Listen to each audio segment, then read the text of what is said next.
tetap stay tune di channel Roy Abdul 2009. Oke.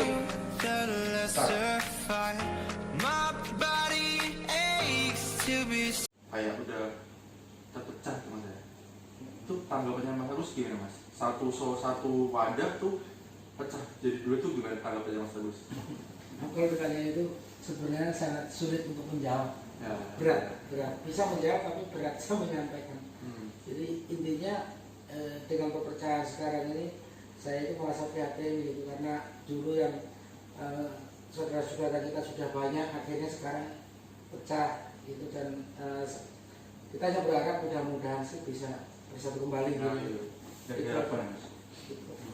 Tapi kalau saya sendiri sebenarnya kalau dalam hati saya pengennya netral, semuanya adalah saudara saya gitu. Tapi ketika kita sudah berorganisasi dan punya dalam struktur organisasi kepelatihan, mau nggak mau kita harus ikut salah satu. Itu yang berat. Makanya kalau saya pribadi ini, maaf kalau ada yang ini ya, saya saat ini ikut aktif di pelatihan SKT di Menara 1 Kelapa Gading sama Rayon Pegangsaan sebagai sesepuh, dan itu menginduk ke pusat yang di Mas Porsoko gitu kan. Itu tapi saya juga masih sering datang ke Cempaka Putih, ke Rayon PLN di Cempaka Putih, di sana ikut Mas Taufik. Jadi kalau saya ke sana cuma sekedar datang aja, saya bingung. Kalau saya nggak boleh datang ke sana, ini saya menjalin hubungan persahabatan, persaudaraan dengan teman-teman saudara-saudara sana itu udah lama sebelum ada perpecahan sudah ini. Sudah sering-sering main ke sana Mas. Wah sudah, ya ngopi bareng apa canda bareng kayak gitu kan. Makanya dengan terjadinya perpecahan, masa saya langsung memutuskan demi aku bingung, makanya di sini beratnya saya menjawab. Nah, jadi bingung soalnya rencang-rencang kan, nah ini pertanyaan oleh pulau. Roy, nanti kamu tadi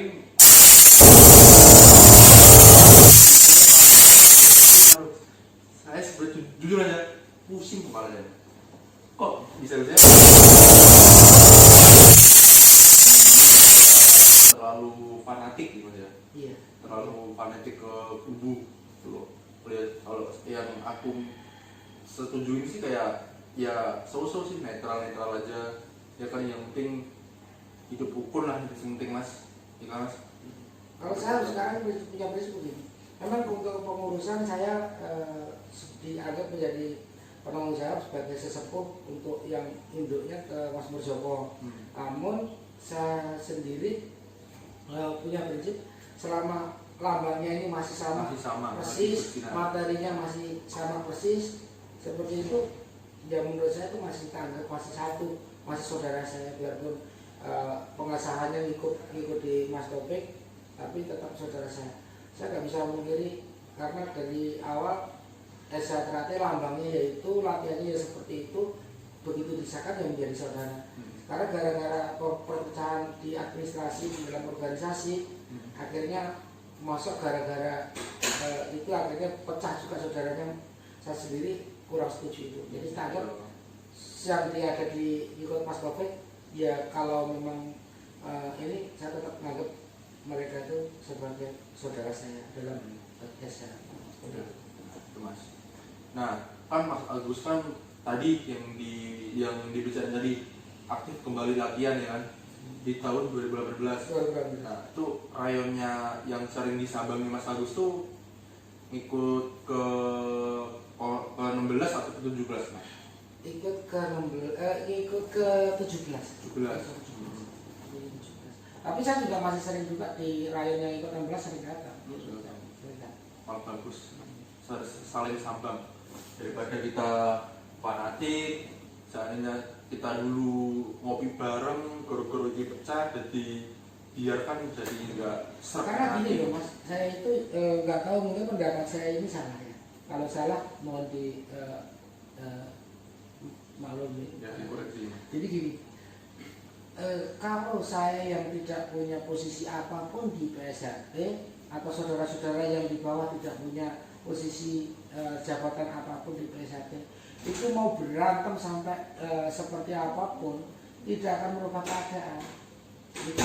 Jadi yang bisa menyatukan SCI ini kembali adalah senior-senior kita yang ada di jajaran atas, Mas. Percuma kayak pengurus, Mas ya? Ya, percuma. Jadi kalau saya dengan warga tingkat 1 bagian bawah berantem ribut di sosial media pada ledek-ledekan, itu justru akan menambah dosa menurut saya. Karena apa? Enggak pengaruh sama sekali dengan di atas. yang di atas itu. Itu kalau menurut saya seperti itu. Makanya kalau saya cenderung kalau ada orang yang ngomong maaf nih mau ngomong jijik kunjir gitu, saya cenderung nggak mau ikut campur. Dan mungkin kalau saat ini saya ini bukan sebagai sesepuh dalam organisasi kepelatihan situ ya, saya enak. Tapi kalau sekarang ini posisi saya kurang nyaman, saya masih banyak teman-teman yang kebetulan gabung di Mas Topik, gabung ngikut Mas Topik, tapi saya sendiri ngikut di pengurusan IMP 17. Seperti itu, Mas. Mas, nah, kan sekarang kan masih apa ya, kayak saling ledek ya, yang sama-sama tingkat 1 ya, kayak istilahnya harus bawahi lah.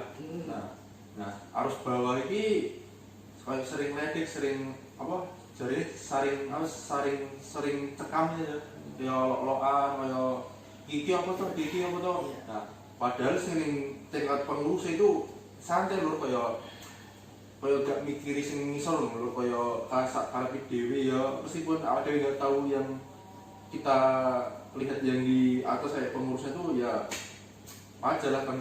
Kan kita kan masih tingkat 1 kan belum tahu apa ngurusi kayak tingkat 2, tingkat 3 tingkat macam ya. Ya, jadi kalau menurut saya gini, kembali lagi ke kalau kita ngomong seperti itu, jadi di tingkat 1 yang paling bawah ya, levelnya seperti saya, seperti saudara yang masih tingkat 1 di bawah itu, kalaupun mau ribut, mau berdebat, mau ledek-ledekan, itu cuma menambah perpecahan. Saya yakin itu hasilnya itu. Kalau untuk menyatukan enggak, gitu kan. Makanya ya yang bisa kita lakukan sebagai tingkat 1 hanya berdoa dan jangan saling ledek biar rukun kembali. Mudah-mudahan atas izin Allah nanti yang di atas akan ada kesadaran untuk bersatu lagi dan Esa akan menjadi satu. Itu harapan. Amin.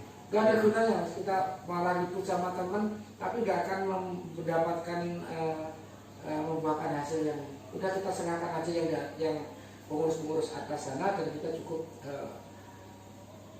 bersaudara yang ada di bawah tetap menjadi saudara. Seperti itu aja. Tetap rangkulan. Iya, seperti itu. Nggak usah terlalu fanatik sama organisasi, sama buku. Nah Mas, balik lagi nih ke Esa lagi ya, balik lagi. Nah kan dulu Mas Agus kan pernah ikut atlet di dalam silat waktu masih muda. Itu benar atau salah Mas? Enggak sih. Enggak ya? Enggak, tapi aku memang waktu masih muda sih bukan ikut atlet seperti itu. Tapi saya aktif ke sama teman-teman yang mengarah ke jadi pernah latihan ya, tapi enggak pernah menjadi atlet. Ora iso apa-apa Mas aku. Zaman apa ya Mas? Zaman kayak sasaran pertama berdikejar kan langsung bis. Nah itu kayak hati kayak pengen jadi atlet apa orang. Oh maksudnya gitu. Ada yang mana orang? Mas. Aku ini biar nih tujuh aku Malaysia ini koncoku ya saya kabeh. Kalau saya itu nggak ikut aja, nggak punya teman. Dari itu begitu sudah masuk, akhirnya mencari persaudaraan lah dulu Pak. Tujuan saya kan ada salah satunya mencari persaudaraan. Begitu sudah masuk ya mencari persaudaraan. Kalau selanjutnya Asia itu bisa ini terus aku ngopo itu saya mau ngapain itu aku malah belakangan nggak mikir itu. Yang penting temanku banyak dulu itu intinya awalnya itu dulu. Nah berarti Mas Agus ikut ESAT nyari persaudaraan ingin konsumen during awake gitu. Betul. Soalnya nek ning kampung nggih ngoten sih. Kulo ten kampunge Wonogiri nggih ngoten sih. rencang-rencang udah perlu Esa, terus aku kayak nggak melu kayak ayo melu olahraga malam. Dulu saya masih belum ikut Esa. Dulu saya SMP kelas 1 tuh. Ya SMP kelas 1. Sekarang pelatih saya dulu dari saya SMP sekarang udah jadi tingkat 2 di Wonogiri. Nah itu nyuruh saya, Roy, daripada mending main pick ontel, ya kan mending olahraga malam biar ada manfaatnya gitu. Tapi kalau pelatih saya menjadi orang besar, alhamdulillah. Ya, alhamdulillah. Jadi pelatih saya itu saat ini menjadi wakil bupati Ngawi. Wis. Mas Dwi Rianto Jatmiko, Mas Anto. Mas Anto itu pelatih saya dan sekarang beliau menjadi wakil bupati Ngawi. Iya, alhamdulillah. Pelatihku dulu sekarang jadi tingkat 2 di kampungnya. Nah nih Mas ngomong-ngomong nih, ya ada pesan ya yang mau dikatain yang disampaikan kepada dulur-dulur kayak apa dari satu tadi kan dari usaha kerja, yang kedua dari kisah tadi, dan dari yang tadi yang ketiga ikut muatai boxing Mas ya. Nah, itu sampai Mas kesan-kesannya tuh gimana gitu loh? Oh, aku bisa. Jadi gini, kalau seperti itu mungkin gini untuk inspirasi aja. Untuk yang masalah kaitannya sama dunia usaha, intinya kita harus usaha, kerja keras, kita punya tujuan ke depan seperti apa. Dan kalau bisa untuk zaman sekarang jangan terlalu berharap untuk bekerja di orang lain, tapi kita ciptakan lapangan kerja sendiri seperti itu. Itu kalau untuk di dunia usaha, bisnisnya terserah lah mau dagang apa, mau usaha apa gitu. Tapi kalau kebetulan yang sudah menjadi pegawai, yang sudah jadi karyawan, jadi teruskan bekerjalah dengan giat dengan rajin, dan dia hasilnya akan maksimal dan profesional. Betul. Kalau kaitannya sama olahraga, jadi kalau saran saya, jadi sepinter-pinternya dulu kita itu silat, tapi kalau kita nggak asah, suatu saat lambat laun akan hilang. Karena otot kita ini kan nggak bisa dibohongin, tanpa digerakkan dia akan kaku sendiri. Otot kita yang tadinya lemas gitu, begitu kita jarang gerakkan, dia otomatis akan kekunci dengan daging-daging yang lemak dan sebagainya, akan kaku. Ini perlu peregangan lagi, perlu kebiasaan di pelemasan lagi, itu perlu. Makanya kalau yang dulu bagus latihan silatnya, latihan karate, latihan apa bagus, kalau nggak diasah terus jangan lama-lama, 5 tahun off gitu aja, itu nanti begitu sudah aktif lagi, mulai aktif pertama itu kayak orang yang belum bisa apa-apa, nendang tuh juga sakit gitu, kepala pusing ya gitu. Itu yang ini. Terus nah sekarang yang ketiga nih, yang boxing sama Muay Thai. Kalau yang terkait sama itu, kalau kita kaitkan sama SH, jadi kalau saya pribadi ini, maaf kalau ada salah ya Mas. Jadi kalau bisa kita kan di SH itu ditanamkan jangan punya rasa sombong, akulah yang terbaik. Terus ego itu harus hilangkan. Kita harus mengakui semua perguruan, semua organisasi silat atau yang kaitannya sama bela diri itu pasti punya kelebihan, gitu kan. Kalaupun ada yang kurang bagus, itu bukan dari bela dirinya, namun dari individunya sendiri, gitu. Kita bisa melihat atlet yang, maaf nih, misalkan di Wangprat nih, atlet yang dari SH Karate ada, misalkan Mas Wardi. Tapi Mas Wardi itu kan bukan murni SH Karate. Mas Wardi itu belajar ada BCC, ada apalah yang diikuti Mas Wardi kan. Betul itu. Jadi kalau kita dari saya pribadi ini misalkan sudah jadi warga SH, merasa sudah bisa, itu nanti akan ketinggalan, karena sebenarnya masih banyak juga selain dari SH. Ayo kita gali terus ilmu SH-nya, bagaimana teknik senam jurusnya dan teknik bela dirinya seperti apa. Oke, iya, tapi tidak ada salahnya kalau menurut saya pribadi kita juga belajar ke bela diri lain. Karena ketika saya mencoba ikut Muay Thai kan saya di gitu, Jadi apa yang di Esa saya dapat tidak hilang, dan saya malah dapat tambahan apa yang ada di Silon. Itu loh Mas. Ya, jadi betul. kalau aku misalkan ini sekarang ikut Kerasakti, ikut Pak Suci, ikut apa, misalkan diulis seperti itu, maaf ya, bukan ikut, tapi misalkan seperti itu, berarti secara pribadi saya kan nggak rugi. Saya pribadi Esa Kreatif masih tetap bisa, tekniknya di perguruan lain yang saya sebutkan tadi aku juga bisa, kan aku nggak rugi, kan kesehatan untuk saya sendiri. Ya, tambah ilmu. Gitu. Intinya jangan kita merasa paling bagus, gitu kan? Karena yang paling bagus itu Allah yang paling tinggi, Ya, gitu kan? Gitu. Kita boleh ikut tinju, ikut apa, yang penting olahraga nanti buat nambahi keahlian kita sebagai orang Esa itu kan akan lebih bagus. Itu saya rasa seperti itu. Gitu. Nah, tadi nih Mas menyinggung kembali lagi ke Mas Wadi yang jadi saudara kita kan yang ikut One Pride. Nah sekarang kita nambah saudara lagi nih Mas. Siapa Mas? Mas Rama Supandi. Wah. Nah, Oh Mas Rama sih. nah, Oh iya. Aku pernah lihat di TV di warga sih. pun dari warga. Komentarnya gimana? Komentarnya Mas Rama sudah ngalahin Mas Wadi dan Iya. sekarang itu dulu ya waktu ngalahin Mas Wadi masih siswa. Betul. Sekarang udah jadi warga resmi Esa Ternate. Iya. Kalau aku nonton di TV sih gitu, dengar kan kalau si Rama menjadi warga PS1. Kalau saya gini, menanggapi si Mas Rama jadi PS1 setelah mengalahkan Mas Suwadi, itu bagi saya nggak ada masalah. Jadi di SA itu ada unsur gini Mas, kita bergabung untuk menjadi saudara, kita bergabung untuk bisa silat. Kebetulan Mas Rama ini sudah bisa bela dirinya sudah sebelum ikut SHKT. Iya. Tapi Mas Rama pengen bergabung menjadi saudaranya orang Esa itu, kalau tanpa ikut latihan Esa, tanpa disahkan kan nggak bisa. Ya, Itu aku lebih positifnya di situ. Dengan keberadaannya Mas Rama sebagai warga PSHT, yang menurut saya warga PSHT benar dan warga yang sah menjadi warga.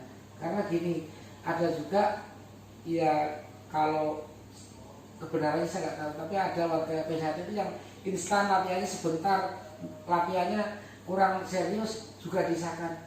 Itu sudah kurang kemampuannya di silat, kurang pengetahuannya di keesaan, kurang juga sama menjadi warga dan itu boleh, gitu kan? Tapi kalau menurut saya ada misalkan Mas Rama menjadi warga itu saya bangga. Kalau saya pribadi bangga, dan itu menurut saya positif. Tapi kalau misalkan ya, aku juga waktu melihat awalnya Mas Rama tanding sama Mas Wadi, sebelumnya ada video Mas Rama katanya ikut Esa itu juga.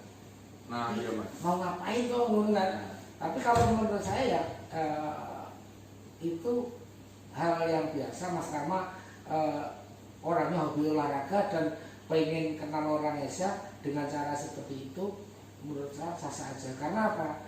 Terbukti Mas Rama sampai disahkan. Kecuali Mas Rama tanding karo Mas Wadi pernah ikut Esa terus keluar botol nggak sampai disahkan, itu tak anggap Mas Rama mungkin cuma sekedar main-main untuk lihat Esa itu seperti apa. Tapi kalau ini kan mantan siswa lah.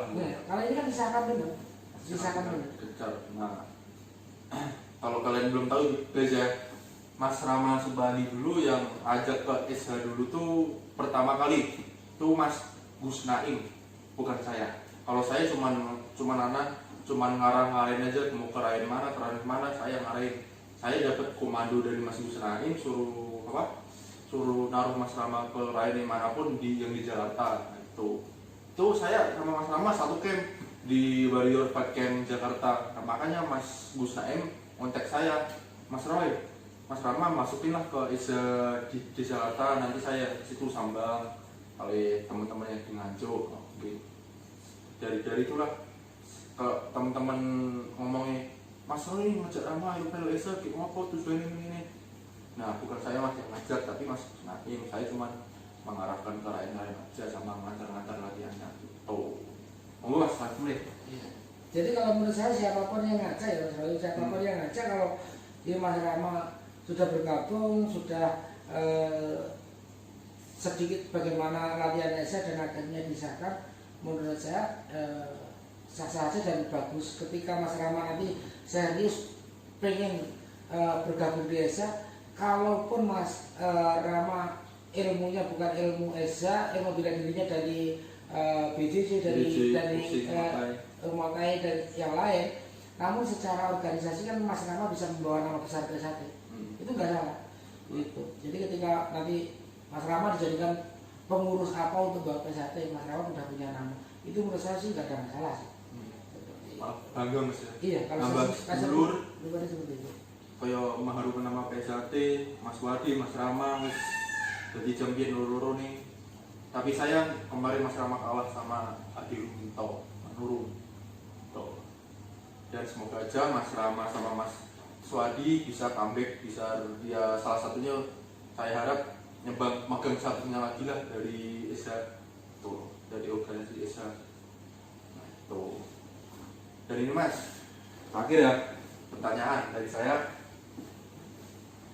Kalau dari segi BJJ-nya nih, Mas Wadi sama Mas Rama tuh lebih jagoan siapa? Menurut Mas Agus dalam BJJ-nya. Nah, kemarin kan menangnya Mas Rama kan dari submission grappling, ya kan? Iya. Dari submission, Iya. RNC, rear naked choke. Ya. Itu kan Mas Wadi kan itu kan sabuk purple di BJJ. Mas Rama juga sabuk purple di BJJ juga, sama-sama jujitsunya. Nah, menurut Mas Agus nih, yang paling BJJ-nya paling jago siapa? Nah, kalau saya kebetulan yang pertandingan si Rama sama Mas Wadi terakhir waktu di Senayan itu kan juga ikut nonton itu. Yeah. Itu tapi saya baru melihat yang Mas Rama tadi itu aja sih. Tapi kalau sebelumnya saya lihat Mas Wadi itu mengalahkan lawan-lawannya kan dengan kuncian unik ya.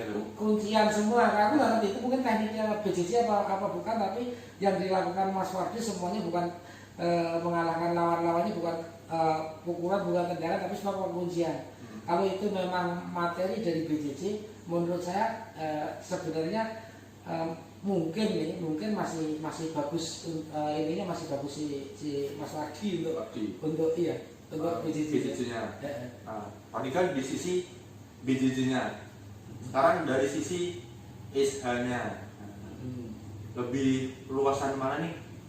Kembangan contoh kayak solo spell ya paling lemes siapa, paling luwes lah kalau bahasa Jawanya luwes, kayak relax itu paling relax siapa kayak. Aku sih belum pernah lihat ya Mas Rama seperti apa atau Mas Wadi sudah. Kalau menurut saya kemungkinan masih luas Mas Wadi, karena gini, untuk solo spell keluasan itu kan perlu latihan yang sangat panjang gitu, sekitar setahun 2 tahun. Dan ketika orang basic bela dirinya dari boxing, dari karate atau dari BJJ, dari Muay Thai, itu suruh masuk silat, suruh gerak lemah gemulai seperti silat itu susah loh. Sesuatu susah. Gitu. Mungkin kalau untuk gerakan yang cepat, speednya seperti itu Mas Rama bisa, tapi kalau suruh spell yang kayak orang lari seperti itu, kayaknya saya belum lihat. Bisa nggak Mas Rama? Pasti lucu. Gitu ya, mudah-mudahan Mas Rama bisa.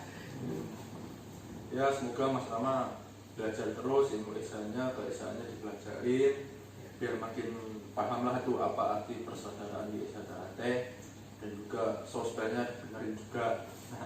Tuh. Kamu pernah solo spell juga Pernah dulu di tempat payungnya. Oh gitu. Tempat payung waktu latihan dulu. Nah buat teman-teman kalau belum tahu, Mas Rama latihan tuh berapa lama sih? Kok udah jadi warga baru kemarin dari siswa kok sekarang dari warga. Nah biar teman-teman tahu ya, dulu Mas Rama tuh sebelum tanding sama Mas Wadi tuh dia latihan dulu. Ditawarin latihan sama Mas Gus Naim sebelum melawan Mas Suwardi. Itu udah ditawarin sama Mas Gus Naim suruh ikut latihan. Nah dari situlah Mas Rama itu ikut latihan dari bulan 9 atau bulan 10 2019. Nah itu udah ikut Esa Karate jadi siswa. Dan itu waktu tanding 2020 bulan 2 itu Mas Rama sama Mas Suwardi ketemu, dan Mas Rama masih jadi siswa, dan Mas Wadi menjadi warga, dan yang udah jadi pelatih. Nah itu Mas Rama latihan dari tahun 2019 disahkan 2020 tuh ya 8 bulan latihan selama itulah 8 bulan. Kalau teman-teman pada belum tahu ya itulah latihan Mas Rama selama 8 bulan itu. Nah, lanjut Mas Agus. Pernah ya, pokoknya intinya kayak gitu. Saran saya ke dulur-dulur, ora salah berantem-beranteman sama sedulur, sama organisasi lain, semua saudara kita semua bagus, semua warga Indonesia. Dan kalau kita ketemu di jalan kita lagi sakit, siapa sih yang nolong? Yang nolong kan orang yang kita anggap orang lain. Gitu. Kita misalkan maaf ada yang kecelakaan di jalan, ditolong digotong orang nggak kenal gitu kan. Seperti itu. Jadi sama siapapun kita harus bersaudara, harus baik. Itu jadi nggak peduli bela dirimu apa, kamu bisa apa, itu sama kan. Yang penting persaudaraan. Kalau bagi pencinta olahraga, ya yuk olahraga sesuai aliran olahraga kita. Yang lain olahraga sesuai aliran olahraga mereka, ya biarkan seperti itu aja. Jadi nggak usah mencaci kekurangan yang lain, karena kita dicaci itu kan sakit. Itu seperti itu. Itu saran saya ke dulur-dulur semua, ke saudara-saudara semua seperti itu. Dan itu guys. Dan sekian ya dari saya. Kalau Anda suka video saya, mohon subscribe-nya dan like dan komen di bawah. Dan jangan lupa buat nge-share ke teman-teman penonton yang di channel saya ini. Share ke teman-teman kalau suka dengan channel saya. Nah, dan ini terakhir Mas ya, pertanyaan. Mas Agus sekarang punya anak berapa? Nah, anakku dua. Ya, sekarang yang gede udah kuliah S2, yang kecil masih SMA. Tuh. Oke. Thank you semuanya yang udah nonton. Jangan lupa buat like, share, subscribe channel saya Roy Angga 209. Dan ini Mas Agus punya channel di YouTube? Ada, Koko Awe Channel. Koko Awe Channel. Nah, nanti saya taruh di layar ya. Nanti saya akan taruh di layar channelnya Mas Agus. Di subscribe juga boleh. Dan terima kasih buat saudara-saudara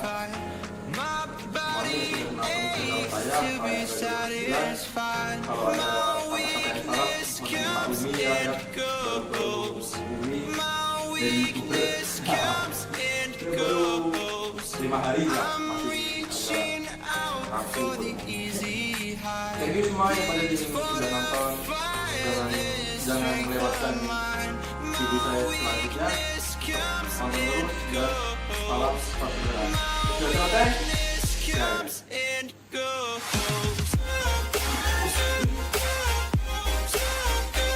saya sudah